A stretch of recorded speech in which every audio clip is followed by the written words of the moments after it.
Good afternoon, and thanks for joining us for this edition of AARP Massachusetts Broad Talk Tuesdays. We're here on the second Tuesday of each month from 12 to 12:30, where we discuss a specific scam and how you can protect yourself and your family from becoming victims. My name is Lisa Dearness, and I'm a volunteer with AARP Massachusetts. And our first guest today is Deb Bloomberg. And our second guest later in this program will be Alice Diamond. Both Deb and Alice are volunteers with the AARP Massachusetts Speakers Bureau. So we've all heard of identity theft, but what is it? And what information are scammers trying to steal? Today, we'll explain several ways your identity can be stolen, how scammers use your stolen information, and the impact on those who've been victimized. And we'll finish up by covering some specific steps you can take to reduce your risk of identity theft. In a future Fraud Talk Tuesday, we're going to cover the basics of actions you should take if your identity has been stolen or used for fraud. Now, you may have joined us today with questions already in mind. If you have, we ask that you please put them into the Q&A at the bottom of the screen. And if questions come up during the presentation, put them into the Q&A too. This session is being recorded, and you'll receive a link to this recording that you can share with family and friends. At the end of the presentation, we'll show a slide with links to useful resources, which will also be sent to you. We're going to try, we have a lot of information today. We're going to try to answer questions, as many as we can at the end. But if we don't get to your question, we will try to ensure that that information is covered in the resources that we send out. So, Deb, is there a difference between identity theft and identity fraud? I've heard both of those terms used. Thanks, Lisa. Although these terms are sometimes used interchangeably, there is a subtle difference between them. Identity theft refers to the act of stealing personal information. Identity fraud, on the other hand, is when that stolen information is then misused to commit fraud. For example, making unauthorized purchases, opening credit lines, or even taking out loans in your name. Let me give you an example. Let's imagine that we have John, a retiree, and he notices unfamiliar charges on his credit card statement. John later finds out that a criminal has stolen his Social Security number in a data breach. That means a criminal stole John's personal information from a database containing that information. Using this stolen information, the criminal opened a new credit line, racked up hundreds of dollars in debt, and even applied for a cell phone contract, all in John's name. In this case, first, the identity theft happened. Then second, the identity fraud occurred when John's information was used to commit financial crimes. Often, identity fraud can follow identity theft instantaneously, literally in a nanosecond. Identity fraud can have devastating long-term effects. Your credit score can plummet. It can also affect your ability to secure loans, rent an apartment or get a mortgage, or even get a job if the fraud activity isn't corrected promptly. Recovering from this crime is very stressful, and it can be expensive and very time-consuming to fix. Wow, yeah, just devastating. So, how can it actually occur? How can this identity theft occur? Now, the personal information the criminals want to get includes your Social Security number, credit card details, health insurance number, date of birth, other financial information. You might receive a phone call, a text, an email, or even a physical piece of mail from a criminal trying to coax you to divulge this sensitive information. When they contact you, scammers often claim to be from a trusted institution, such as your bank, your utility company, an online shopping site you use, or even a government agency like the Social Security Administration, Medicare, or the IRS. They use convincing ploys to try to trick you into giving them your personal information, even making it sound like an emergency situation to get you emotionally off balance. Criminals use these tricks whether they contact you online or offline. And if there's a data breach, they don't even have to contact you directly to get your personal information to commit identity fraud. Consider this example. Imagine your wallet is stolen. Yikes. Not only might the thief have your cash, but if they also have your driver's license, they can impersonate you, open new accounts in your name, or even secure fake IDs. If you happen to carry your Social Security card, which we strongly advise you not to do, the criminal can do even more damage, like claiming your government benefits and even stealing your tax refund. Wow. Yeah, it just goes on and on. It sounds like. So you mentioned data breaches, and I know I've received letters from companies numerous times telling me, unbeknownst to me, they had a massive data breach. It exposed my personal information, that sort of thing. What should we know about these data breaches in terms of how that plays into this identity theft? Yeah, good question. No matter how careful we are, sometimes scammers get our personal information as a result of a data breach. This happens when a business agency, healthcare provider, or other organization has its security compromised by criminals, exposing your personal information through no fault of your own. If there has been a data breach, organizations will often offer a year of free credit monitoring to protect you after the breach. In fact, for the first year, you yourself may be more vigilant, checking your credit report and bank statements and credit cards. But the stolen information is frequently warehoused for several years on the dark web and then sold to scammers. And by that time, your guard may be down. Yeah, yeah. Hard to keep up with it all. So, Deb, can you give me an example maybe of a recent data breach? Yeah, I've got a good story. This one's kind of a shocker. Just last month, Cyber News, an online newsletter, published a report that compiled leaked logon passwords that showed up on info stealer sites between 2020 and 2024. Some of these leaks were based on personal information exposed by actual data breaches.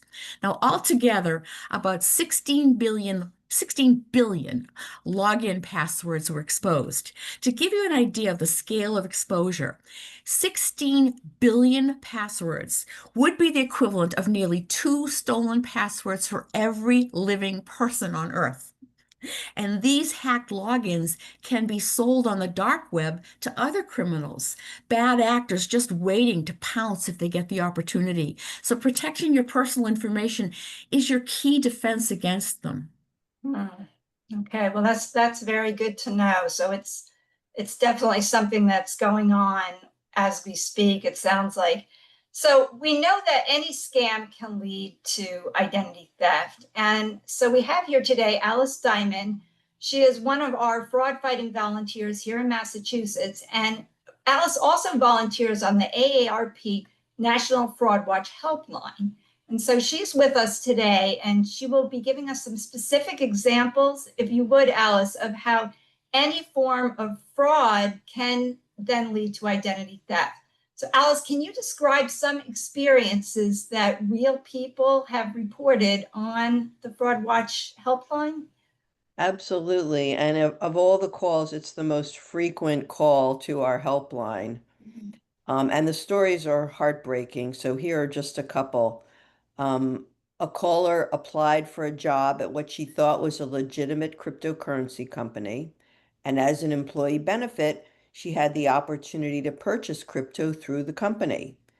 She lost money and her personal information was stolen as part of the process of signing up for the payroll and purchasing crypto. Obviously, the company was a scam. Romance scams very frequently involve sharing personal information. A man who called into the helpline was in the process of planning a life together with someone he met online. She suggested that they share their bank account and other personal information, and then she stole both his money and his identity. Mm. Tragic. Yeah, really. I mean, that was heartbreaking, literally, and also, financially. Many government scams involve sharing personal information. The victim thinks they're applying for a legitimate grant, and they provide personal information as part of the grant application. Only later, when they discover it was a scam, do they realize that their personal information was shared. Mm. Um, and you may recall that there was publicity about the student loan forgiveness program. It turned out it wasn't implemented, but many scams happened before it was canceled. A helpline caller filled out an online application at what she thought was the government website, but it was off by one letter. She provided Wow. a great deal of personal information, which she expected to share because she thought she was on a legitimate government website. And only later she realized she had been on a scam site. Wow. Um, in my calls on the helpline, many cases of identity theft start with a phone call or text or email to the victim, with phone calls most common. And just a note, when you haven't initiated the communication and someone starts asking you questions, be very cautious. And as Deb mentioned earlier, be aware that scammers are often impersonating people from financial institutions. So they're actually acting like they're trying to keep you from getting scammed, and that is the scam. They Ah, impersonate your bank, ask you to share information to protect your bank account, and then they use that information to access your Mm. funds. yeah, it's really tough. It's hard to stay ahead of this because they keep changing their tactics, and it seems like they're just getting more and more, crafty all the time. So, but thanks for that, Alice. Thanks for those really, really relevant examples.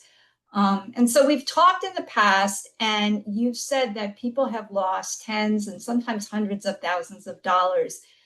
Deb, besides the financial impact, what are some of the other impacts that maybe you can outline for us? Yeah, there are a lot of impacts. Victims have to go through what's often an arduous process to secure their accounts. Resolving a case of identity fraud is difficult and time-consuming and frustrating. In addition to the losses victims experience directly from the identity theft, there can be expenses to cover during the fraud resolution process. These include legal fees, postage, and possibly even having to cover fraudulent debts not reimbursed by the financial institution or the merchant. Added to the financial impacts, the emotional trauma can also be devastating. That's why AARP has fraud victim support resources to help victims regain their emotional balance after such a massive violation of their trust. And we'll talk about the AARP fraud victim support resources at the end of today's presentation. Great, great. Okay, thank you.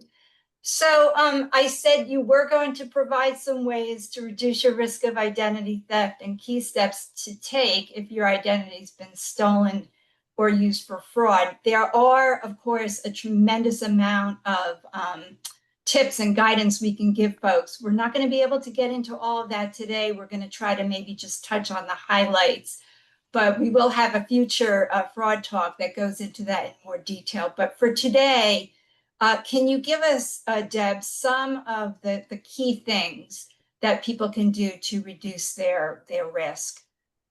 Thanks, Lisa.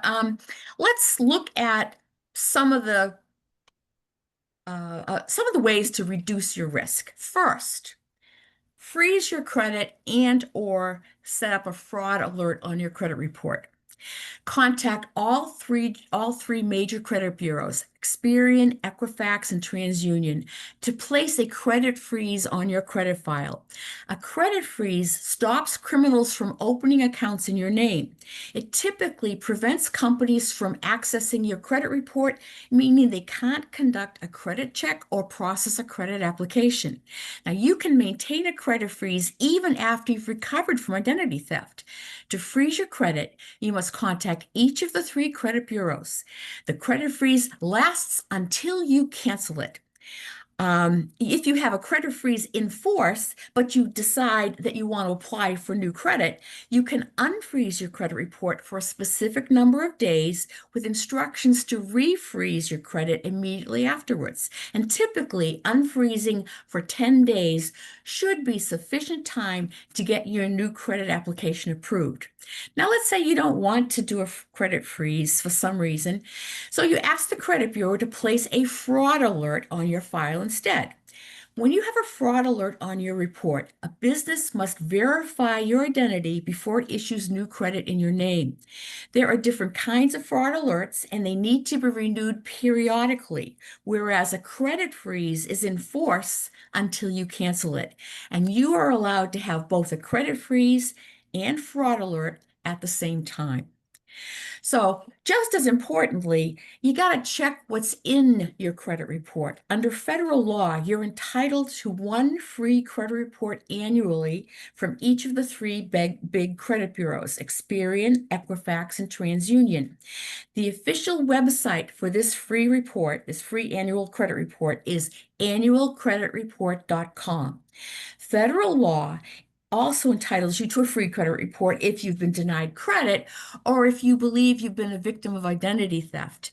In addition to the federal law that entitles you to the free credit report once a year, all three credit bureaus, Experian, Equifax, and TransUnion, have established company policies that allow you to check your credit report for free once a week. That's fantastic. So you can keep your eye on your credit report throughout the entire year. When you go in and examine your credit report, look for accounts or creditor inquiries that you did not initiate. Make sure all of your data is accurate, your home address, your social security number, all your open credit accounts and your loans, and any other data. And if you see evidence or you suspect that there's evidence of identity fraud, contact all three credit bureaus and also file a police report. Another thing to remember, you should also actively monitor your financial accounts. Examine your bank account statements and your other financial statements as soon as you receive them online or in the mail, and report anything that seems suspicious right away. Now, I have an example of why this is especially important. This is especially important because you need to examine debit card transactions and electronic debits that show up like on your bank account as soon as you receive your bank statement. Under federal law, if you find a fraudulent debit within 2 days of receiving your bank statement, the most you could lose is $50. But actually, most banks have a zero liability policy for such quick reporting. But if you don't report the fraudulent debt within 2 days, your liability under federal law jumps to $500. And if you don't report the debit fraud within 60 days, you could lose all of your money in that bank account. Yikes. Another thing to remember, when you're logging into any online account, you absolutely need to enable multi-factor authentication, sometimes called MFA. This is also known to most of us as two-factor authentication. You can see it as 2FA, two-factor authentication. It provides an additional layer of protection beyond using a password. Now, if you're logging in, you correctly enter your username and your password. You then must enter a one-time code that gets sent to your phone, email, app, or other device. That's that additional verification beyond just your username and your password. So two-factor authentication is a type of multi-factor authentication. Absolutely crucial to have it. Some other good habits for your identity protection. First one I'd like to mention is share less and question more. Now, what I mean by that is when personal information, for example, your social security number, is requested on a medical form or on other documents, does that person, that business, that organization really need your personal information, like your social security number? Be more aggressive about asking them, what are you going to do to protect my data? What are you going to do to make sure my information is secure? And if it does get out, what are you going to do to help me out? And be willing to say no when asked for things like your social security number. On many office forms, you're going to see that they ask for your social security number, and you should just leave it blank, or if absolutely necessary, just put your last four digits of your social security number. Um, really, there's a lot of it's just astonishing when you think about all the forms you fill out, and they always ask for your SSN, right? Don't put Yep. it there. They don't need to know that. Why do they want that? They don't need to know that. They're asking for too much information for their legitimate purposes. All right. Also, another idea. Take a photocopy of everything in your wallet, the front and back of everything in your wallet, because oftentimes when someone's wallet is stolen or lost, we don't remember everything that was in there. Um, and please, please, please do not carry your Social Security card in your wallet. Please don't have it when you walk around out in the world. This document is the holy grail for identity thieves, and it should be kept in a safe location at home. Another idea, which is important, is to always use a strong login password. You cannot imagine how many people have a password that is password or 123456, something like that. It's really ridiculous. Use a strong login password. Don't assign the same password to multiple accounts, and don't share your password with other people. In terms of pins, one really important thing you can do is to set up an IPIN. That's an identity protection pin that you have with the IRS, and you can get it at irs.gov. Now, after setting up your IRS IPIN, keep careful track of it because you're going to need it to be able to file your taxes. And this IRS PIN will make sure that nobody but you can file for your taxes and nobody but you can get your tax refund. I mean, that's a real shocker when people file their taxes expecting a refund and they find out somebody else already filed and got that refund. Well, while on the subject of PINs, um, be sure to choose a unique PIN for each credit card, each debit card, each ATM card, and online account that requires a PIN. Don't use the same PIN for multiple accounts. And please don't write your PIN, like for your ATM card or your debit card or whatever, on the card itself to help remember it. I mean, that then you got the card, you got the PIN right there. And it's really surprising how many people do that. So these are just some good suggestions to try to keep your identity as safe as you can. They're not absolutely, in this day and age, there still can be circumstances where there's identity theft, but this will give you a great deal of protection against a lot of circumstances where it might crop up.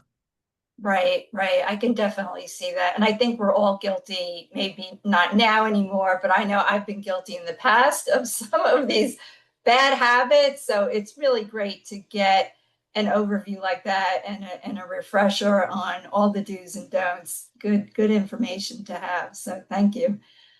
So before we take a look at the resource pages, I think we're going to maybe take a quick look to see if there's any questions, if there's any answers we can provide.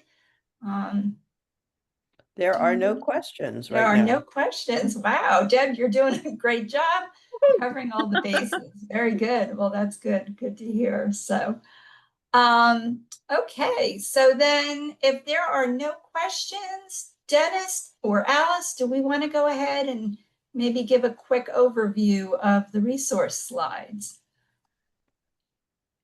Yep, we Sure. will. So one of the first resource listed is the AARP Fraud Watch Network helpline. The phone number is 877-908-3360. It is a wonderful resource. The phones are answered from 8 a.m. to 8 p.m. Eastern Time. You do not have to be an AARP member. You do not have to be a senior, and I have taken calls from teenagers to people in their 90s. And you don't even have to be sure that you've been a victim of fraud. You can call to because you're concerned or you have a question, and you'll be called back within 24 hours and often more quickly. So keep track of that because it's a great resource, and we're often able to help people immediately and take care of some of the most serious issues. Um, And Alice, before you go on, I want to make a note that we're going to send these slides out to other folks, to everybody, because all these blue things here you see are links right to a different site. Um, I do see a couple of questions. One was that my bank doesn't have two-factor authentication. What can I do to keep my account safe? I would get in touch with your bank and encourage them to think about two-factor authentication. Also, I mean, they must be, I don't know what their security situation actually is, but I wouldn't be surprised if they might be working on something like that. Um, I don't really, And outside of calling them and asking them if they are planning on putting that into effect, I really don't have any other suggestions. Alice, do you have one Well, today? I'm gonna, okay, somebody just wrote in the chat, I had the same issue with a bank and I moved to another bank. That was what I was gonna say. I mean, it's hard to imagine in this day and age that a bank doesn't have it. So if it was me, I would ask them when they're gonna implement it. If it's a problem, I'd want my resources, money in another bank. And one thing I wanted to add too, and again, this bank that is the subject of the question doesn't sound like they're maybe on the cutting edge, so they may not have this capability. But I know at the two banks I use, another thing that they offer is you can sign up where anytime there's a transaction on your account, you receive either a text message or an email. And it could be something like an ATM withdrawal, a transfer, even if you're transferring money from one of your own accounts, like a checking to a savings, you can set the dollar value at whatever you like. So if you want to be super cautious, you can say, I want to be alerted anytime there's a dollar or more, withdrawn or transferred. So again, it depends on the bank and what they offer, but that's another way that you can kind of see in real time who might be trying to do transactions on your account to protect yourself. So. And one other thing that I would say is that I routinely every day or two just pop in there and see what's been going on. The online account's very easy to get in there and just kind of eyeball it for myself. I do that with my credit cards as well. My credit card statements, I go in and see what's going on every few days. That's an excellent idea. Yeah, I think that's a great practice we should all have. Time permitting, it's tough, but it can save you a lot of time and headaches down the road for sure. So, A okay, well, couple I more think, a couple more resources. We have steps of how to actually freeze your credit. It's really worth looking at this because there's there's some details to how to do it, and Lisa did a really good job for this, coming up with the actual steps. And I recently had to unfreeze my credit and then refreeze it, and there was actually, even though I know a lot about it, it was actually more Right. complex than I thought. Yep. yeah. The FTC, we're going to send you resources on steps if your identity has been stolen. And the website identitytheft.gov, which is the FTC, has a wonderful forms for you to fill out online to recover from identity theft and identity fraud. And then we have a link to the AARP Fraud Watch Network, which is an incredible online resource with descriptions of dozens and dozens and dozens of scams, every scam you could think of, employment scam, pet scam, crypto scam, and some you might not even have thought of. And finally, the AARP Fraud Watch victim support groups are if you've been a victim of fraud or you know someone who has, these are a wonderful opportunity to connect with other victims and really can be very healing because Yeah. even if the situation was small, the emotional impact is devastating. And that you don't have to be a senior for this, right? This is available to Absolutely anybody. not. No, I've talked to teenagers. Wow, that's fantastic. Yeah, I that's mean, a great, in the great no, service. the support groups are also open to family members, and that's especially important in cases like romance scam, where, it may be very difficult to help the person see that they're becoming a victim. Yeah. Alice, is Those are some really great resources, Alice. Thanks so much for putting all that Alice, there's a couple together. more here too. Okay, Oh, I'm quickly. sorry. Online links to the 3 credit bureaus, a link to how to, set up the identity protection PIN. Anything that happened online that's a fraud, you can report to the Internet Crime Complaint Center, IC3. And then AARP every Friday drops a new episode on their podcast called The Perfect Scam. I listen to every one, and it's really educational, heartbreaking, and it's an incredible way to hear directly from people who have been victimized about their experience. Great. Well, we certainly covered a lot of useful material today. I want to thank Deb and Alice for this valuable identity theft information. Education, information, and awareness is key to staying safe from fraud. And tune in next month. We will have on the second Tuesday in August, which is August 12th, we will be discussing scams and fraud that focus on your Social Security benefits. And whether you are currently collecting Social Security, or you soon will be, or you will be at some point in the next couple of decades, whatever your situation may be, you can learn a lot on how to protect yourself from these Social Security fraud and scams. And remember, if you can spot a scam, you can stop a scam. So thanks everybody very much for joining us today. Thank you.